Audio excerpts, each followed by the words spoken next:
looking for some help on our K through 12 education. And it's not just for Dunwoody. Georgia has perennially been a low achiever in schools, and we need to do something. And what we're looking for is some sort of legislation. Right now, what we're asking for is funding for a Carl Vinson Institute study statewide to find out how we can fix this problem. Here in DeKalb County, we have a school system with 100,000 students. And we believe that a smaller, more closely held organization, almost in line with the idea of creating these cities in the North Metro area and getting away from the huge government that DeKalb and Fulton, as we talked about when we became a city. DeKalb County is larger than population-wise, is larger than 4 states in this country. And we believe that a smaller school system can really work better for Dunwoody especially, but I think we need to figure out a way to fix this problem statewide. The one thing that is not in the offing right now is, is basically there is no money available for anything. If we want to study, we're going to have to pay for it ourselves, and that message was made very, very clear. Not just by my leadership, but the governor. We've got a $700 million hole in the budget for Medicaid and a whole lot of things. Literally, that is not in the offing. So if there's going to be a study, it's going to be paid for privately or by the city, whatever method we want to do that. Second question, again, floating this sort of offline to some folks. The answers I got back, and to be real frank, were, well, you've got charters available, why not do that? Second question is, are you out of your mind? And I'm just being really frank, you know what level of effort it is.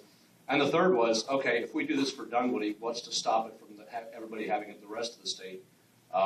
Which school systems that are large, that would normally have folks that represent them that would be aligned with us, say the Gwinnett folks, the Forsyth folks, Cherokee, they've got large school systems, but they're not broken. And they would not want to see Canton or Woodstock or Swanee split from them next year. Again, I just want to really, I'm willing to push this forward, but I want to remind everybody this is a state constitutional amendment. This requires supermajorities in the House and the Senate, as well as going on a statewide ballot referendum. The earliest that could happen, the next ballot referendum will be 2014 November. And if you look at the times after that, to implement, you'd be talking a minimum 3 years out. That would be the first time, if the wind was at your back and you had following seas, that's the earliest that anything could be implemented on something like this. Big thing is the study. We could drop the bill as kind of a placeholder this year. That would probably be assigned to Government Affairs, which, like the cityhood bills, it's a 2-year process. This would be year 1. You drop the bill this year, have the study done, come make the case next year, and see if you can move it forward. Uphill battle, definitely. Do not assume that we've got 119 Republicans in the House now, or 118 until we have the election January 8th. We have to get 120 votes, but do not assume all those folks are going to vote in lockstep. We've got a diversity of people from Tea Party people who want just consider this another layer of government. They consider the cities another layer of government. It's a tough fight, and you also have to look at, do we want to do a Dunwoody school system, or do we want to try to push this statewide? I think it would actually be probably easier, not easier, nothing's going to be easy, but I think it'd be more palatable to do a Dunwoody school system, because I really don't think you're going to get the support for a statewide bill to do this for everybody. That's just one. Yeah, one suggestion is, could you do a population bill? You could work through definitions that, like, and we've done that with DeKalb County a lot. Not the population. Not anymore. Ask Jim. Why not? From GMA. It's not going to fly. The Constitution prohibits the only population acts that were passed prior to this new Constitution. That's right. Just Brockway had one last year for. Let me rephrase that. I mean, the way they do population bills now, or any county with a. And we work through definitions, and we've done that with some general bills, like for we say this applies to only counties who have Host and MARTA, which is DeKalb. And Rockdale. So yeah, you could try to.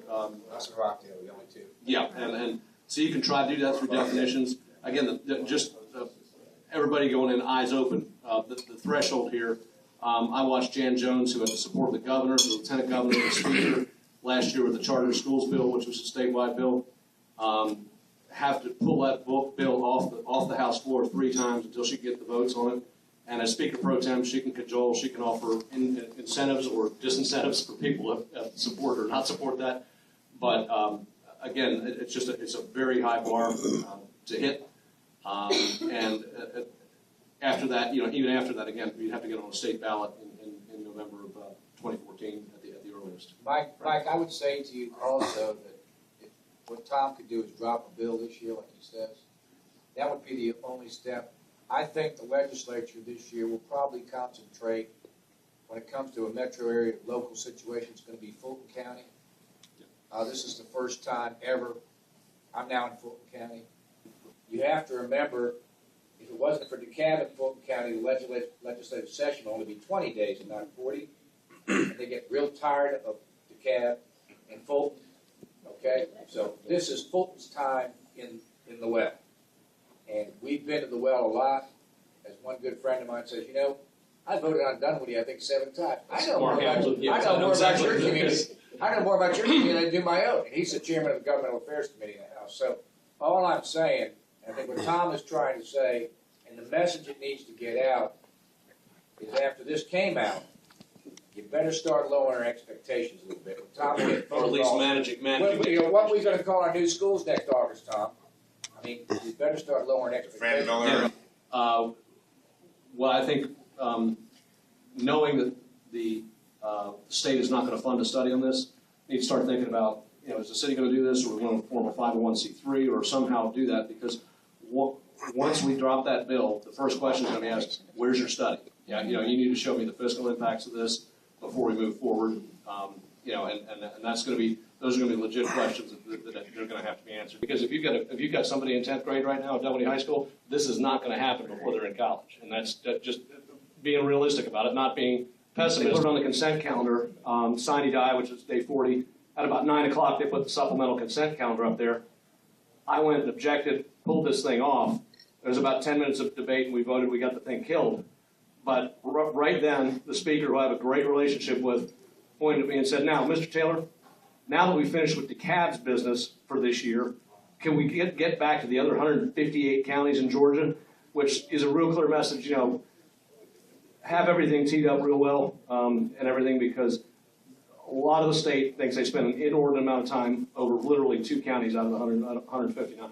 One, when was the last time a new school system was created in Georgia? And the second question is, in the interim, is there any pressure that the state can bring to bear on DeKalb County schools to get them to clean up their act a little bit on all those fronts that they have problems with? 2 of that. I don't know the exact date, but Tony, it was in the 70s when the counties took over the, basically, I think it was in the 70s when we still had the county system, and what they did was say, to prevent all these smaller school systems from popping up, they said, if you have a school system now, and we could research this, but I think I'm talking late 60s, early 70s, which basically was, if you have a school system now, i.e. Decatur, Marietta, Atlanta, you can have a city school system, but after today, there shall be no more school systems in Georgia, and that's capped at 180 by the Constitution. The state we are one of the biggest problems, but there are about 20 school systems out of the 180 in Georgia. They're in just as bad or worse shape that we're in right now. They just happen to be smaller. The state is reluctant to get involved because at the end of the day, they said, have you tried this on your local level yet? Have you tried to fix it on your local level? And they look at DeKalb County as a local level. Now, we know that it's different. We in Dunwoody cannot change the DeKalb County School Board, or have much influence on it. We love our school board member, but that's the representation we've got. But the argument back in the state is you are represented there. If you want it, vote out those people who are on the school board. And that's, they don't see it from living here. They see it from, we elect our school boards. We don't have a problem.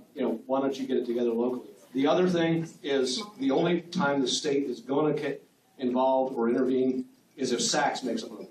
But the state would not intervene except in a situation where Saks actually took away accreditation, like Clayton County 4 years ago.